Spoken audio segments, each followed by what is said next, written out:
Good morning, good afternoon, or good evening. You have just tuned in to the Sons to Fathers Nugget. Today, April 17th, 2019. And I am looking forward to this show. Let me tell you why. Because we've been talking about how difficult it might be to raise girls. How difficult it might be to raise a son.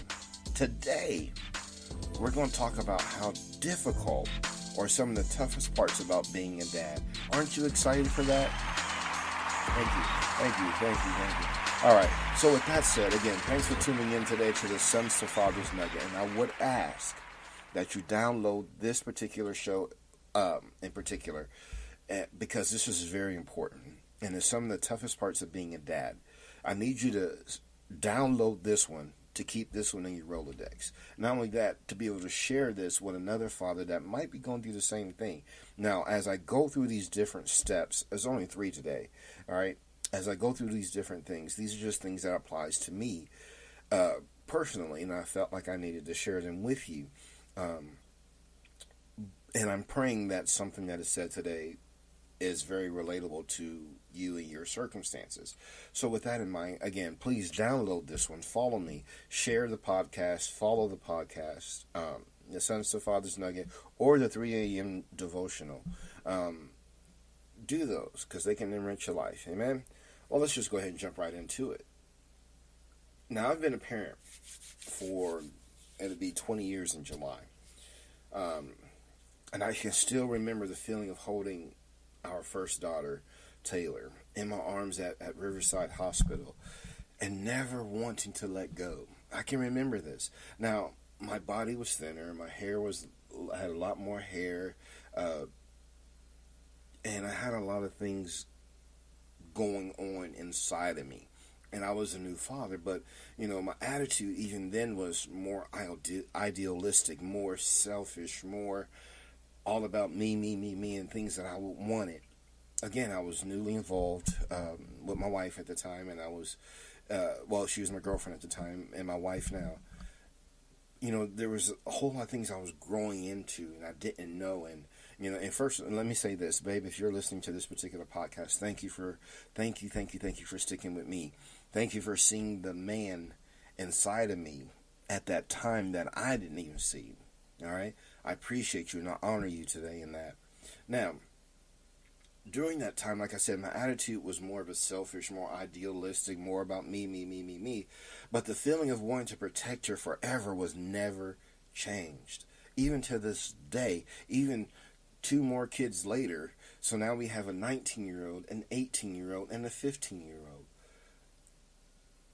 That feeling has never changed. And it grows stronger. As they get older, it gets stronger. But God is helping me to understand that I got to have balance within that. Now, our oldest was born in July, okay? And by the time wintertime came, autumn came, fall came, when the season started changing and started getting chillier out, one of my favorite things to do was to hide her inside my jacket just to keep her warm when she was smaller, okay?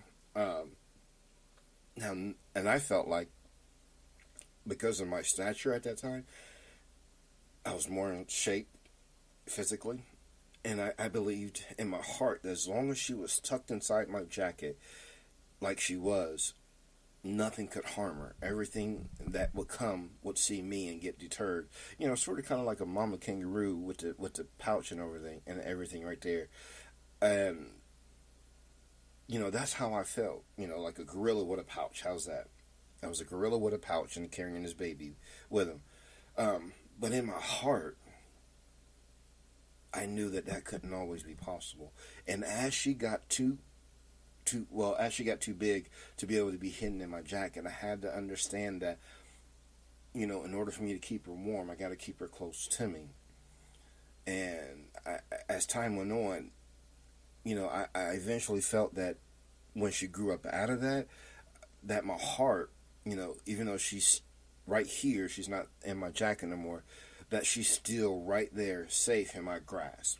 That she's still right here with me. And she lives a couple miles away right now. But I feel like sometimes that as long as I can get to her with it. Like I actually timed it the other day. It takes me at least a minute to get to her place, and that's doing the speed limit. Sort of, kind of. God forgive me for that one.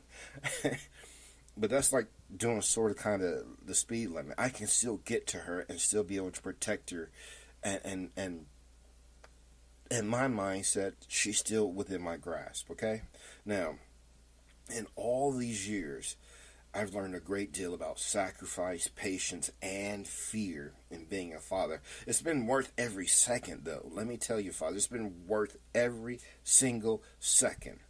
Now, Danielle leaves probably in July for the military. Okay, Taylor starts her classes hopefully this fall. We've been working on that.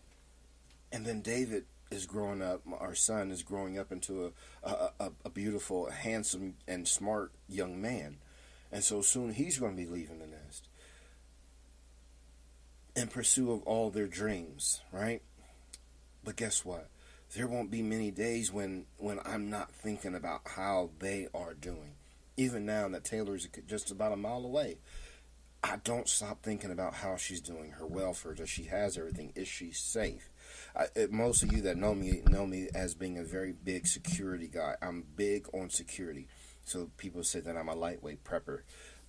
But I'd rather have it and not need it than to need it and not have it. You understand? And so all those is always ragging on me about being like a lightweight prepper and, being overcautious about stuff. One day you gonna need me. I'm just saying. But that's going down a rabbit trail. I do apologize for that. It's an early morning. But doing this, I want to be there, supply all of her needs still. And I know that eventually that's not going to be my job anymore. Because I know eventually she's going to find the right man, that one that God has for her. He's going to take over that role. But until then, I'm still that guy, right?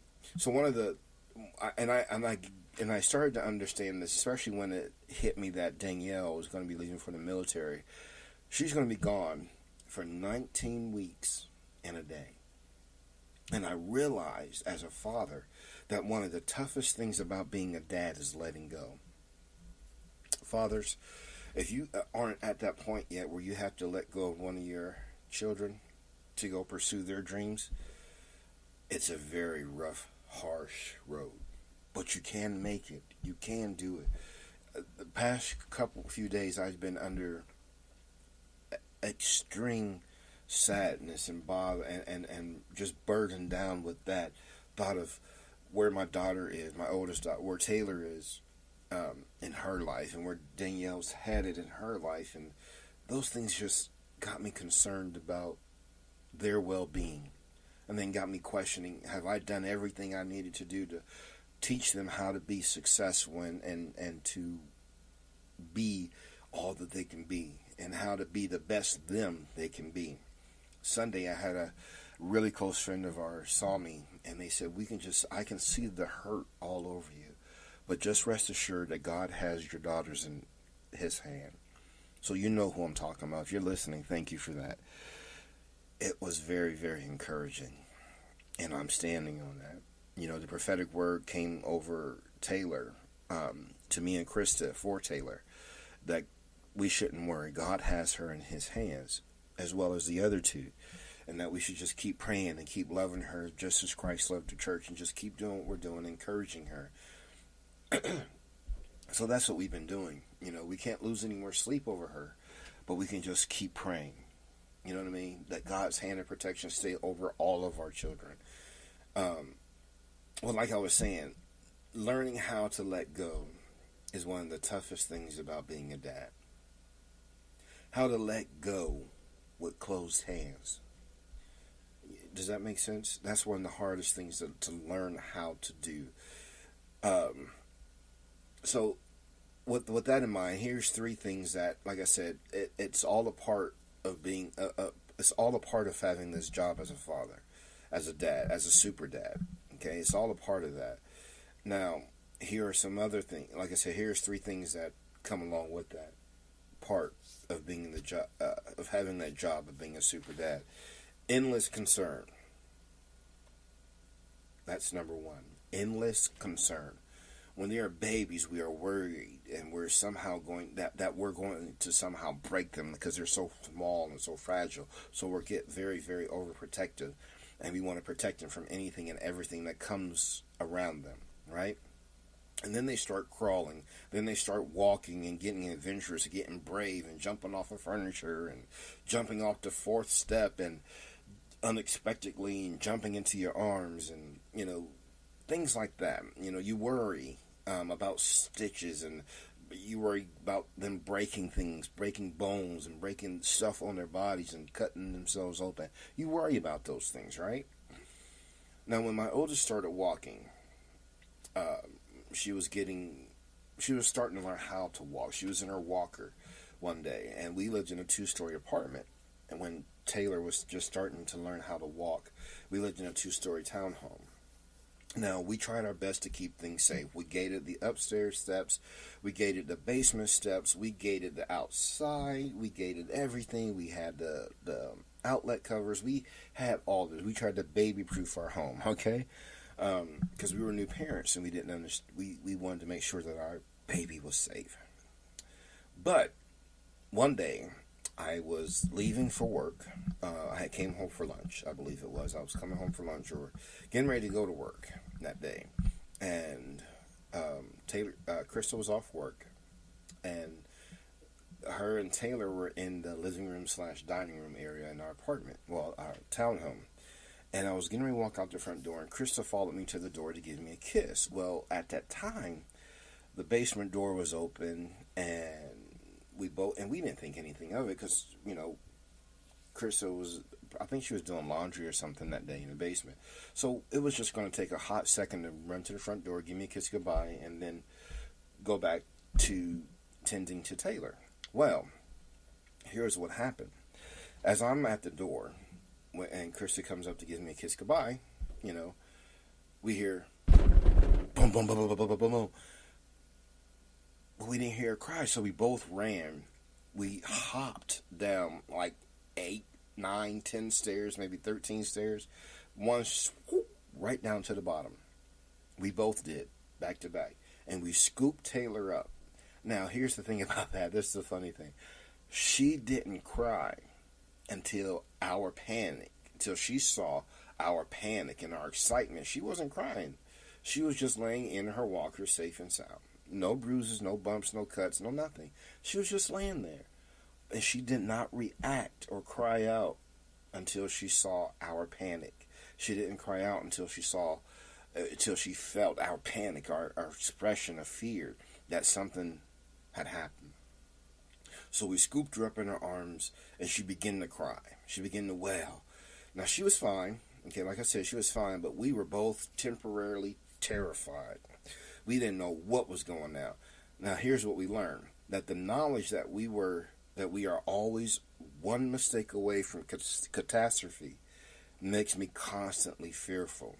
And here I am, 19 years later, and I still have that same endless concern. So that endless concern, super dads, are going to be with you the rest of your life. You need to pray and ask God to have peace within that and have balance within that. Because even when they get older and they get grown, they have their own family and their own kids, you're going to have to understand that you're going to have to step away a little bit. Although you want to be there to protect them and the grandbabies. But that's their job now. You've done yours. Now, number 2, being confident in your parenting style.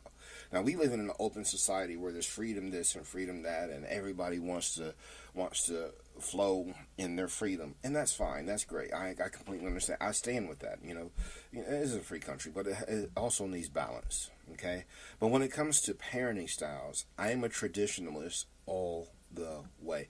Krista's more contemporary, but I'm more of a traditionalist. I believe in things like curfews and insisting on knowing what my child is doing, where they're going, what time they're coming back, who they with, who their mama is, who their daddy is, who the grandmama is, where the bank account number is, what kind of car they drive,